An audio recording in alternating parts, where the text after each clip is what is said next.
Hello, Motor Rider World fans, and welcome to Paddock Talk, talking Mugello Sunday race day. Incredible day. I kind of complained in my Saturday review about the not enough spectators and the embankments weren't full and what's going on.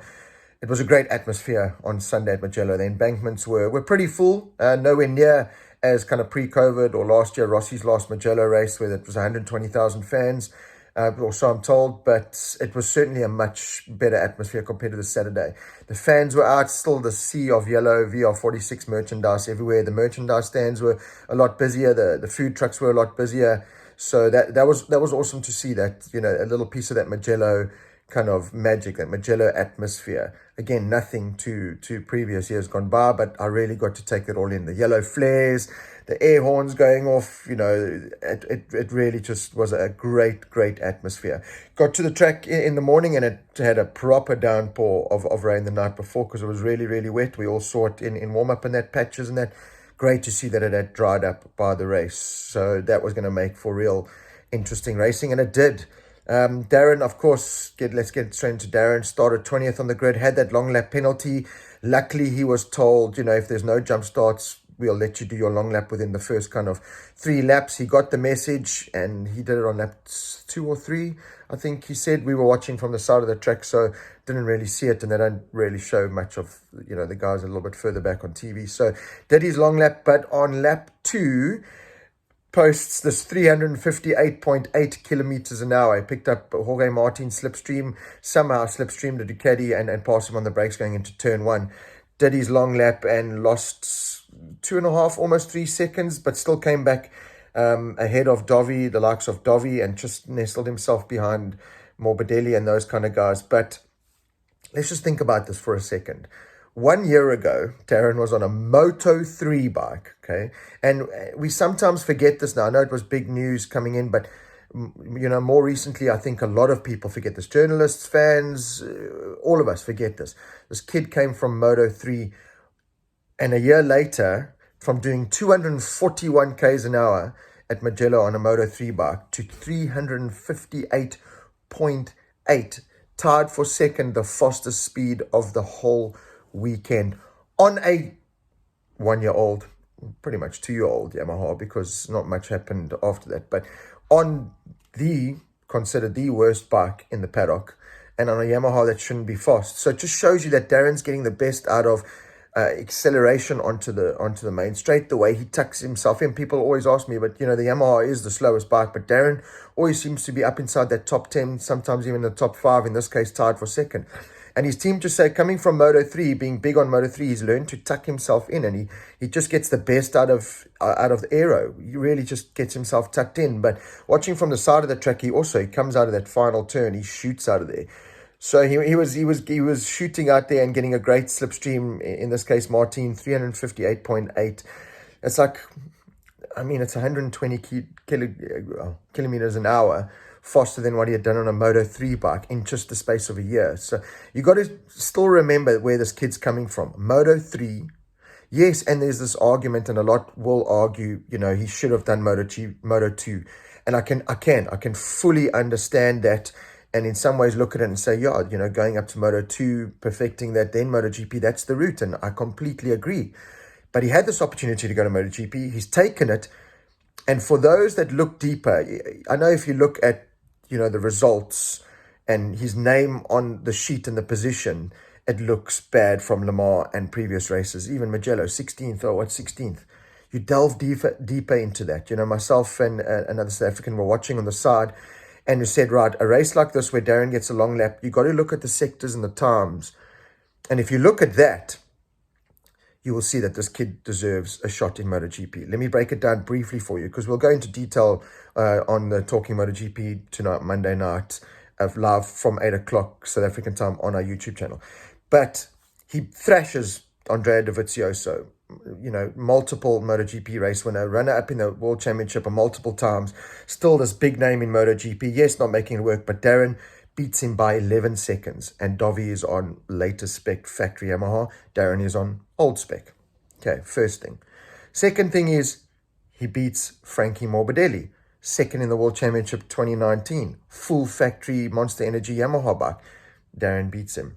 destroys Tech 3 KTM riders. Remy Gardner, Moto 2 world champion. Raul Fernandez, the next best thing. Destroys them, gives them a proper hiding. Beats Michele Piro. Factory Ducati bike, has done a gazillion laps around Mugello as Ducati's test rider on a Ducati. Darryn beats him. And this is all with a long lap penalty included. And he finishes within eyesight behind Maverick Vinales, Marquez, Miguel Oliveira, these kind of riders. So take all that into consideration. Finishes 20 seconds off the overall winner, which is Pecco Bagnaia. 20 seconds off. That's in a 24-lap race. That is under a second a lap he was losing overall in the race. The last 5 laps we were looking, it was 0.3, 0.2, 0.3 slower than Pecco's lap times at the front of the field. So you break it down like that and you kind of look at it and you go, okay, this is starting to make a little bit more sense now. And you know what? Just a pat on the back rather than this, he should have gotten to Moto 2 first and he's not worthy. Break it down and have a look at it again. Like I said, I can fully understand the Moto 2 thing. You know, in many ways, I do agree, go to Moto 2 first and that, but this opportunity came, he's taken it. And if you look deeper and you add all the things up, he does deserve to be in MotoGP. So well done, Darryn. It was great to see him smiling.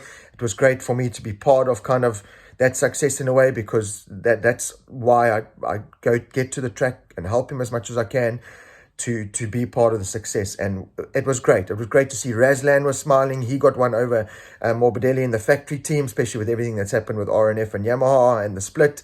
You know, that was a good one for Razlan. So even though it was no points and whatever, it was a real good 16th place finish. The whole team just were very, very happy with that. It was a good confidence boost heading into Catalunya, another race where I think Darren's going to do really well. And it's just chipping away. It's again, let's just chip away. It's, you know, doesn't mean that you are the fastest MotoGP rider in the world. Just chip away at it now. So great job, Darryn. Great job, RNF. Great weekend. It really was a great weekend to beat some of those big names, and it was great. Brad Binder, again, just Sunday man, came out 7th from 16th on the grid. Great start. It all depends on that start, and he got a great start, was right in the mix there. Again, biggest argument is they just can't make the best out of new tires, and that is the biggest thing they need to work on. They just cannot get the performance out of new tires, and that's why they struggle in the free practices and the qualifyings. They're just not able to get the most out of that new tire grip. As soon as that grip wears off and the other riders kind of seem to struggle, Brad and the KTM come flying. And he picked up 7th, and in the last seven laps, he was the fastest rider on track by a couple of tenths. And just chipped away, just ran out of time. He got himself right into the back of Marini and that whole group and just couldn't get there. But again, 16th to 7th, a great weekend for Brad, you know, making the best out of a bad situation. Still not where they want to be. You know, let's not overlook that. They want to be challenging for top 5s and podiums week in, week out. But, you know, again, take into consideration how hard the weekend was and the struggles they had, and, you know, really did see it. There were a lot of struggles there to pull off 7th. Great job there from Brad, and more championship points and more data gained. Let's see what they can do in Catalunya, another track that they should be able to go well at. I mean, Miguel Oliveira did really well there last year, so let's see what happens there.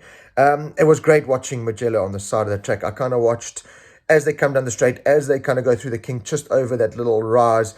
We watched there the whole race, and it was spectacular. You smell that burning rubber, that burning race fuel. That you can smell the brake pads and the discs overheating. The speed they come through there is just ridiculous. You kind of follow it with your eyes and you get a headache because your eyes can't keep up. And the sound, it rattles your brain. It's just phenomenal. Mugello is just this cathedral of awesomeness. It was spectacular to watch a Mugello race from the side of the track there and see the speeds. They come over there and the traction control just kicks in and over that bump every time. Great to see the different lines and how much head shake they get going through there. So yeah, my Mugello MotoGP weekend was spectacular. Pecco Bagnaia, perfect race again from him. That's the Pecco that, you know, if that Pecco comes out more, he'll dominate this championship. Gets out front and just manages the race, even though Fabio was putting pressure on him, manages the race, picks up the win and puts himself a little bit more in the championship again. But you just kind of worry that next race is going to come out and there's a mistake there. You know, Bastianini, we saw another mistake. This seems to be the problem with a few riders. Quartararo just doesn't make these mistakes. And again, Quartararo got the best out of a bag. A Yamaha should not be finishing second at Mugello. There was Fabio, second in Mugello. And I can tell you now from the spectators, the big question is, who's going to replace Rossi? Who's going to replace those yellow T-shirts and caps, eventually in MotoGP? And every time Fabio made a move, even if it was on Bezzecchi or Marini, the crowd cheered. I mean, there's a lot of French fans for sure, but the crowd are very appreciative and loving of what Fabio's doing. So, I saw a lot more, number 20 and Diablo shirts and caps around, Could Fabio be the next? Because Marquez is, the bad thing for MotoGP is they've lost Rossi, over the last year, over the last couple of years in a way with his riding, but he's now called time on his career. And now it looks like we're potentially losing Marquez, certainly for the rest of this year. So MotoGP have had two big blows in terms of their big personalities in a short space of time.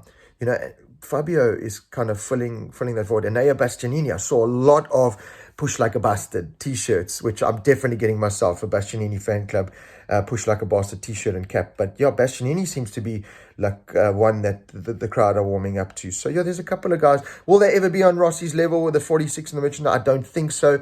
But they could be the next one, that are most loved by the general MotoGP diehard supporters. So let's see what plays out there with them.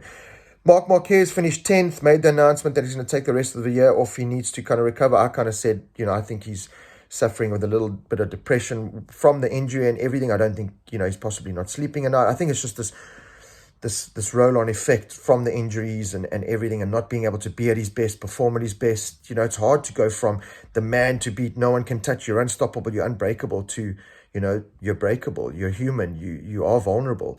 So he's got a lot to deal with. I think it's a lot more than just the injury. I think it's a lot to deal with him there. The question was posed, should he have even been let to go race? Mugello, fastest track on the calendar where you got to commit. Surely if you're not 100% mentally right and you're not feeling good and you've got this injury, and you've kind of admitted to it the day before, should you have gone out and raced? He did. Kudos to him. Finished 10th, put up a good fight, but, that's just not the Marc Marquez we know. So, yeah, I'm hoping he does go have the operation. It's successful. I hope he can recover. I don't think it's going to be anytime soon. I think it's the rest of the year. He could be potentially off if he comes back at all. That's a big question mark. We're going to have to wait and see how that plays out. Then the Suzuki saga, I've spoken about it, that this decision's come out and it's going to be hard to keep the team and the riders' morale up. And it showed again. Jean Mir he's Mr. Consistent. That's how he won his World Championship. It's 2 DNFs in a row now, Le Mans and here. Alex Rins looked like he had kind of, got those demons behind him of crashing and he was going to be a real championship contender. Another mistake there from him. And Suzuki just looked demotivated. And so they should. You're told you have no jobs, you're out of the championship. It's very, very hard. So it's such a pity in some ways. I've got a poop or scoop segment coming up about Suzuki and filling those spots.